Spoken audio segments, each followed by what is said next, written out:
Hello बच्चों, मैं आपकी उर्मिला टीचर आप सभी का स्वागत करती हूँ। कल हम पढ़ रहे थे गरीबी, इको पढ़ रहे थे। इको में हम गरीबी यानी 5th लेसन गरीबी हमारा वो पढ़ रहे थे। जैसे कल मैंने बताया गरीबी होती क्या है, यानी सभी व्यक्तियों को अपनी जो भी मूलभूत आवश्यकताएं हैं वो ज़रूरत उनको पूरी करनी होती है, और जिन व्यक्तियों को ये भी पूरी नहीं हो सकती उसे हम गरीबी कहते हैं। यानी अब कारण क्या है उनका नहीं होने का, कि उनके पास इनकम नहीं होती, आय नहीं होती। इस कारण से वो अपनी आवश्यकताओं की पूर्ति नहीं कर सकते। कई क्या होते हैं कि उनके जब पैसा नहीं होता, इनकम नहीं होती, तो वो अपना खर्चा भी कम करते हैं, तो उसको गरीबी खर्च रेखा कहते हैं। आज हम पढ़ेंगे और फिर इसमें गरीबी का अर्थ पढ़ा, उसका स्वरूप में निरपेक्ष गरीबी और गरीबी रेखा हमने कल पढ़ ली थी। उसके आगे आज हम पढ़ेंगे भारत में निरपेक्ष गरीबी का प्रमाण, यानी भारत के अंदर जो निरपेक्ष गरीबी है उसका प्रमाण क्या है। NSSO यानी नेशनल सैंपल सर्वे ऑर्गेनाइजेशन के 68वें राउंड में, यानी जब सर्वे किया गया था, नेशनल सैंपल लिया गया था, सर्वे किया गया था, 68वें राउंड यानी 68 बार जब गए थे, वो कब हुआ था? 2011-12 में। यानी सर्वे कब किया गया था NSSO का? 2011-12 में। प्रति संयुक्त परिवार के खर्च के आंकड़ों का उपयोग करके तेंदुलकर समिति के अनुसार भारत में वर्ष 2004 और 5 में गरीबी का अनुपात 37.2% था। किस समय था? यह अनुमान लगाया जाता है, एग्जैक्ट नहीं पता, अनुमान के अनुसार है ये। कब का है ये? 2004-5 में गरीबी का अनुपात कितना था? 37.2% था। यानी इतने प्रतिशत लोग गरीब थे, जो कि वर्ष 2011-12 में घट करके कितना रह गया? 21.9। किस प्रकार से घटा? उनकी इनकम में बढ़ोतरी हुई, यानी जो प्रति व्यक्ति आय थी लोगों की, उसमें बढ़ोतरी होने के कारण क्या हुआ? गरीबी में कटौती हुई, यानी कम हुई गरीबी। और दूसरा कारण ये भी होता है कि लोग साक्षर भी होने लगे, यानी पढ़ने लिखने लगे। पढ़े लिखे व्यक्ति अगर उनके पास कोई रोजगार नहीं होता तो दूसरा रोजगार यानी इनकम का साधन ढूंढ ही लेते हैं। भारत में गरीबी का प्रमाण प्रतिशत में, अब हम देखेंगे गाँव का, शहरों का और समस्त भारत की आबादी का देख रहे हैं हम। सबसे पहले ग्रामीण क्षेत्रों में 2004-5 में कितना प्रतिशत था? कितने प्रतिशत लोग गरीब थे? 41.8। यानी 2004 और 5 में जब सैंपल सर्वे NSSO किया गया था, सर्वे किया गया था, उस समय 41.8% लोग गाँव में गरीब थे। जो 2011-12 में जब दोबारा सर्वे किया गया तब कितने प्रतिशत रहा? 25.7। यानी 2004-5 में इतने ज़्यादा लोग गरीब थे, इतने प्रतिशत लोग गरीब थे, जो 2011-12 में घट करके 20 में कितने हुए? 25.7। यानी कि गरीबी रेखा गाँव में भी थोड़ी कम हुई। अब शहरी क्षेत्र में 2004-5 में कितना था? 25.7% लोग गरीब थे। कौन से सन में? 2004 और 5 के। वो अब 11 और 12 में कितना रह गया था? 13.7%। यानी देख लीजिए कि गरीबी की रेखा धीरे धीरे कम हो रही है। अब समस्त भारत की आबादी, पूरे जो भारत देश की आबादी है, उसमें 37.2% लोग गरीब थे 2004-5 में, जो 2011-12 में घट कर के 21.9 रह गए।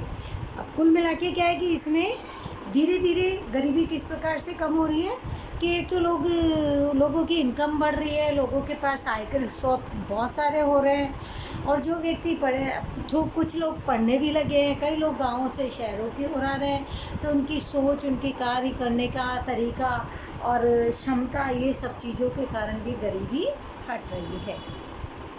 आर्थिक सर्वे 2015-16 में जब किया गया था तो ये पहले के बताए गए।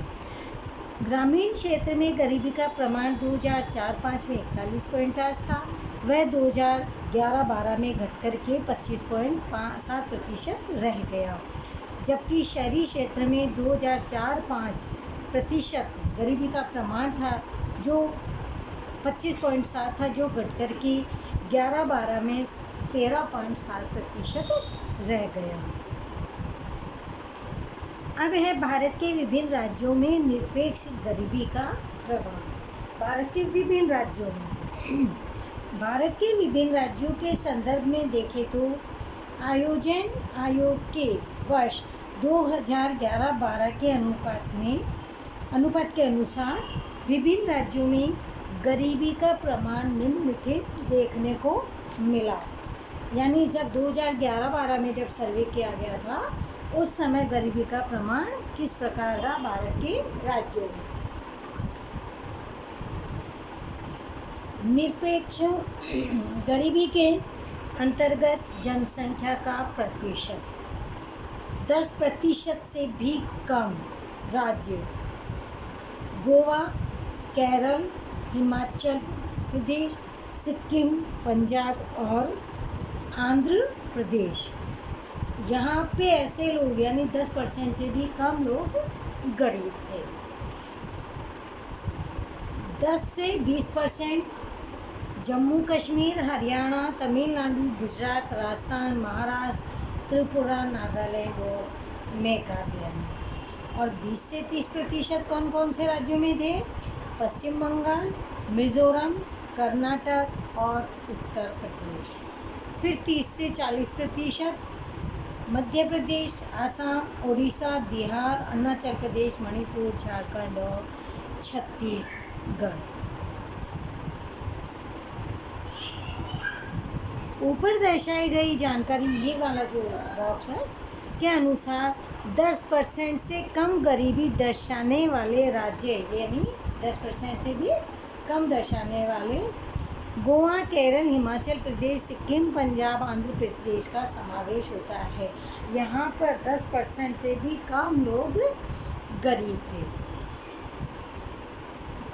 जबकि जम्मू कश्मीर, हरियाणा, तमिलनाडु, गुजरात, राजस्थान, महाराष्ट्र, त्रिपुरा राज्य में 10 से 20% गरीबी के, यानी इनसे बढ़कर के थोड़ा ज़्यादा है यहाँ गरीबी। अपने गुजरात में भी है, राजस्थान में भी है, हरियाणा, तमिलनाडु, इनमें 10 से 20% गरीबी का प्रमाण देखने को मिला। कौन से सन में? 2011-12 में। जबकि पश्चिम बंगाल, मिजोरम, कर्नाटक, उत्तर प्रदेश में 20 से 30%, यहाँ पर और भी ज़्यादा लोग गरीबी के प्रमाण को देखने का मिला। मध्य प्रदेश, आसाम, बिहार, उड़ीसा, झारखंड, छत्तीसगढ़, अरुणाचल प्रदेश में गरीबी का प्रमाण अधिक, यानी कि 30 से 40% देखने को मिला। वर्ष 2013 में प्रकाशित हुए वार्षिक अहवाल के अनुसार भारत के विभिन्न राज्यों में सबसे कम गरीबी 5.09 के साथ गोवा राज्य था। यहाँ पर सबसे कम प्रतिशत लोग गरीब थे और सबसे अधिक गरीबी का प्रमाण 39.93 यानी 39.93%, जो सबसे ज़्यादा गरीबी कहाँ पे देखने को मिली? छत्तीसगढ़। आया ये समझ में? सबसे कम गरीबी कहाँ पे थी और सबसे ज़्यादा गरीबी कहाँ थी। अब है सापेक्ष गरीबी। निरपेक्ष गरीबी की संकल्पना में आधारभूत आवश्यकताओं को संतुष्ट करने के लिए आवश्यक न्यूनतम उपभोग खर्च को ध्यान में लिया जाता है। आवश्यक न्यूनतम उपभोग खर्च यानी ऐसी वस्तुएं जिनके ऊपर हम अपने लिए यानी खर्च के लिए, मतलब काम आने वाली वस्तुओं पर हम खर्च करें, जो हमारी बहुत ज़्यादा आवश्यक वस्तुएं हैं। परंतु सापेक्ष गरीबी की संकल्पना में समाज में रहने वाले अलग अलग वर्गों के बीच हुई आय के असमान वितरण को ध्यान में लिया जाता है। यानी अगर वर्गों के बीच में अलग अलग लोगों यानी उन लोगों के वर्ग में अलग अलग इनकम विभाजन होती है तो उसमें आय के कारण भी गरीबी उत्पन्न होती है। सामान्य रूप से प्रत्येक अर्थतंत्र में आय के वितरण में असमानता देखने को मिलती है। और इनकम क्या है कि आय जो होती है सबकी एक सी नहीं होती, वो उसमें असमानता, और ये असमानता होती है तो फिर गरीबी का भी कारण होती है। तब कम आय वाला वर्ग अधिक आय वाले वर्ग की तुलना में सापेक्ष गरीब कहलाता है। जिनकी इनकम अधिक है वो उनकी तुलना में कम आय वाला क्या कहलाएगा? सापेक्ष गरीब कहलाता है। सापेक्ष गरीबी के अध्ययन हेतु समाज के लोगों को अलग अलग आय वर्गों में विभाजित करके आय के वितरण की असमानता के संदर्भ में अध्ययन किया जाता है। सापेक्ष गरीबी समाज के अलग अलग आय वर्गों की आय के यानी जो समूह होता है अलग अलग आय वर्ग का के हिस्सों में अंतर का स्तर दर्शाता है। यानी इनकम के अनुसार अलग अलग वर्गों को बांट दिया जाता है तो फिर उनमें आय का विभाजन होता है वो भी देखने को मिलता है। जो भी अंतर होता है विभाजन करने से। भारत के लिए भी अब ऐसा तर्क दिया जाता है कि तेजी से विकास कर रहे देश के रूप में गरीबी का अध्ययन गरीबी रेखा के बदले सापेक्ष गरीबी अथवा आय के असमान वितरण के संदर्भ में देखने को मिलता है। यानी सापेक्ष गरीबी कब देखने को मिलती है? जब लोगों को एक ही वर्ग में काम करने पर भी आय का वितरण असमान होता है तब। एक काल्पनिक उदाहरण द्वारा सापेक्ष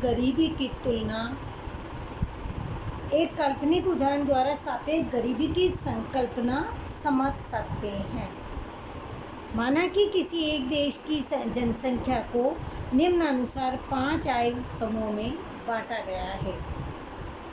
एक देश की जनसंख्या के निम्नलिखित यानी आय समूह को अलग अलग भागों में बांटा गया है कि उनके 5 समूह कर दिए, फिर उनके इनकम अलग अलग, जैसे 1 समूह 2 3 4 5 ये 5 समूह में बांटा गया है।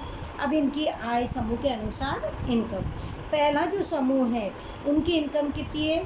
0 से 30,000 तक की उनकी आय है। दूसरा जो समूह है उसकी है 30,000 से 1 लाख। तीसरे समूह में 1 लाख से 3 लाख। चौथे समूह में 3 लाख से 10 लाख और 5वें समूह में 10 लाख से अधिक। यानी अब ये अलग अलग समूह है, 5 समूहों को अगर एक साथ देखते हैं तो सभी की समूह की अलग अलग इनकम होती है। ऊपर के उदाहरण में समूह 2 में समाविष्ट आय समूह 1 में समाविष्ट आय से अधिक है। ये देखिए, जैसे एक समूह में कम है, बी में ज़्यादा है, समूह दूसरे में, तो किसकी तुलना में ज़्यादा है? यानी बी समूह के पास ए समूह की तुलना में अधिक इनकम है। में मौजूद व्यक्ति यानी समूह 1 में मौजूद व्यक्ति सापेक्ष रूप से गरीब है क्योंकि उनकी इनकम समूह बी से कम होती है। परंतु समूह बी में समाविष्ट वर्ग की आय, अब ये बी है, इसमें 3 4 5 समाविष्ट, इन तीनों के अकॉर्डिंग इसमें क्या है? कम है इनकम। इसके लिए समूह 2 के व्यक्ति समूह 3 4 5 में समाविष्ट व्यक्तियों की तुलना में, अब ये जो समूह 2 है वो किसके सापेक्ष में गरीब है? 3 4 5 यानी समूह 3 समूह 4 और समूह 5 की तुलना में वो सापेक्ष गरीब है। सापेक्ष गरीबी आय की असमानता मापने के लिए सामान्य रूप से आय समूह की रचना लॉरेंज वक्र, गीनी गुणोत्तर जैसी पद्धतियों का उपयोग करते हैं। अब है गरीबी के निर्देशक। गरीबी की कक्षा और उसकी संरचना दर्शाने वाली बातों को गरीबी का निर्देश कहते हैं। गरीबी का निर्देश किसे कहते हैं? गरीबी की कक्षा, कक्षा मीन्स वर्ग, और उसकी संरचना यानी अब उनका रहन सहन, तौर तरीका, ये सब देख करके गरीबी के निर्देशक यानी इसे हम क्या कहते हैं? गरीबी का निर्देशक यानी गरीबी के निर्देश, गरीबी की जानकारी हमें इनसे प्राप्त हो जाती है। देश में गरीबी को दर्शाने वाले विविध तत्वों को गरीबी के निर्देशक के रूप में जाना जाता है, यानी जिसके जरिए हमें गरीबी का पता चलता है वो होता है गरीबी निर्देशक। गरीबी और उनकी गरीबी के स्तर को पहचानने के लिए निश्चित निर्देशक उपयोगी है, जिसके द्वारा गरीबी के निश्चित स्वरूप और प्रमाण को जाना जा सकता है। गरीबी के निर्देशक निम्न हैं।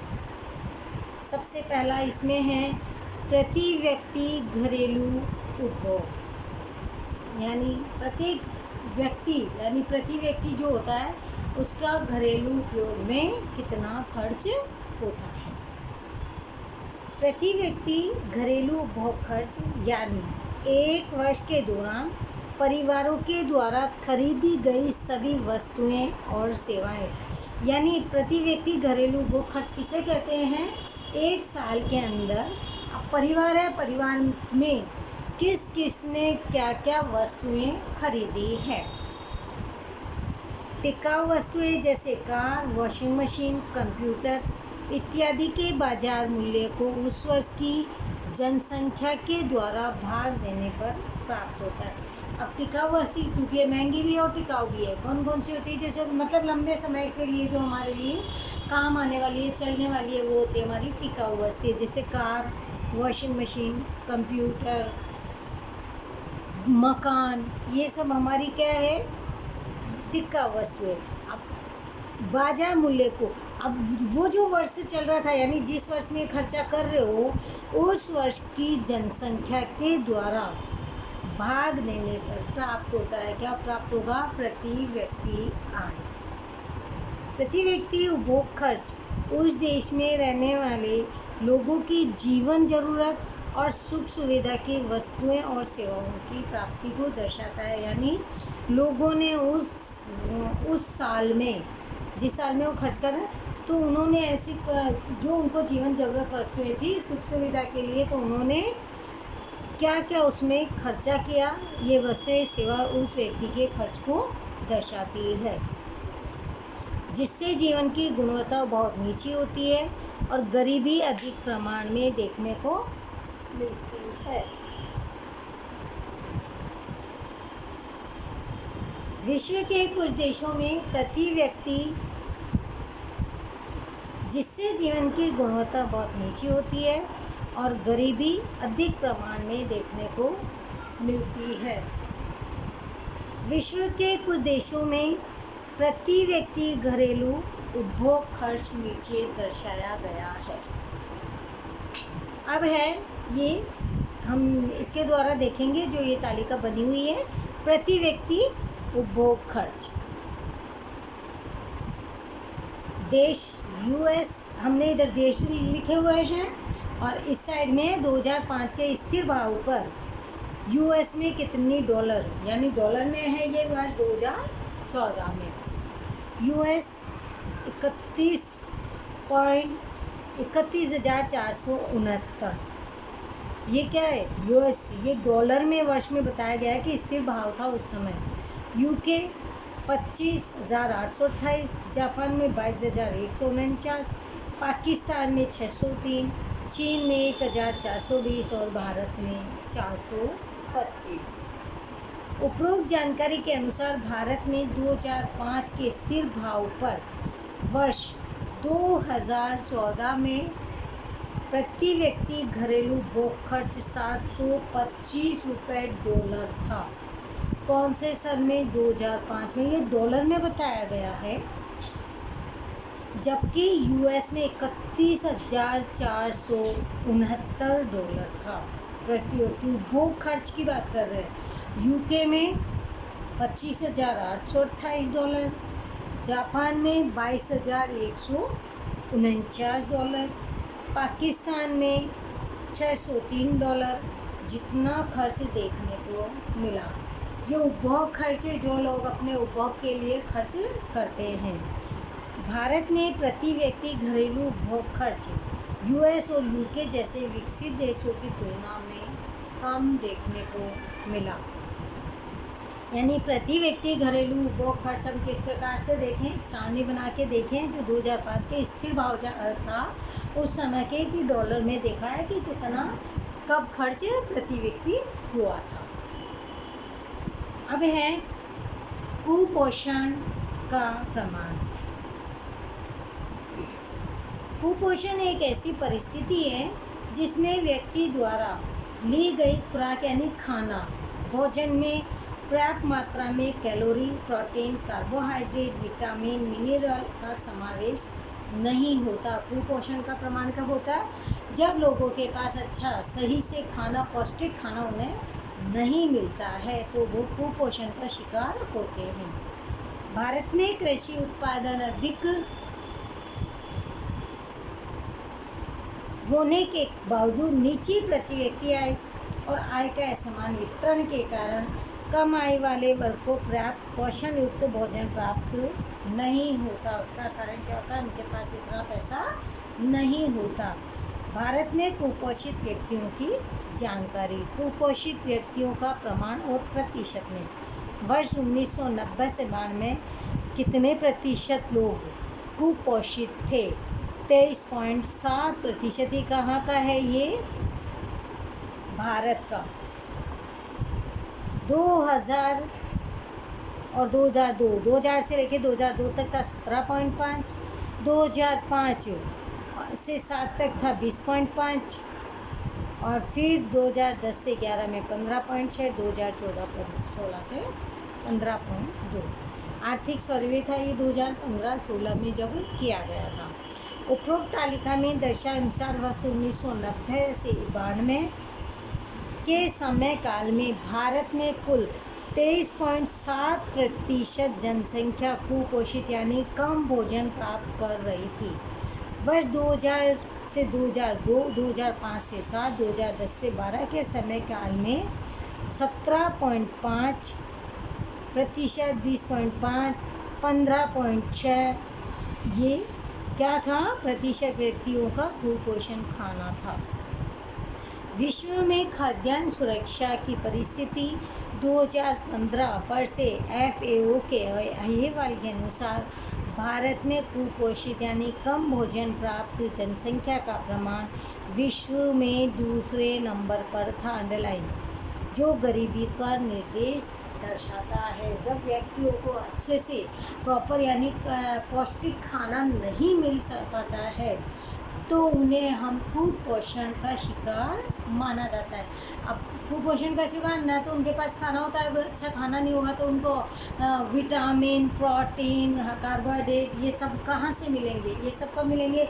दूध, दही, छाछ, दाल, अच्छा खाना ये सब मिलेंगे तो उनको अच्छा खाना मिलेगा तो फिर उनको कुपोषण का शिकार भी नहीं होंगे। जबकि भारत के लोगों के पास ये सब सुविधाएं नहीं है, कारण कि उनके पास इनकम कम है और जो आय का इनकम है वो भी बराबर नहीं विभाजित किया जाता।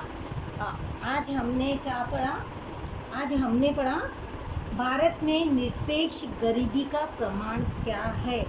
उसके बाद विभिन्न राज्य के निरपेक्ष गरीबी का प्रमाण पढ़ा, फिर सापेक्ष गरीबी और गरीबी के निर्देश में प्रति व्यक्ति घरेलू उपभोग खर्च और कुपोषण। और आज का लेक्चर हम यहीं पर रोकते हैं। आगे का नेक्स्ट लेक्चर हम कंटिन्यू करेंगे कल। तो तब तक आप इस चैप्टर को, ये गरीबी का है, काफ़ी इम्पोर्टेंट लेसन भी है, तो आप इसको एक बार रिवाइज करना। कोई प्रॉब्लम हो तो मुझसे शेयर करना, पूछना। ओके, बाय बच्चों, गुड बाय, थैंक यू।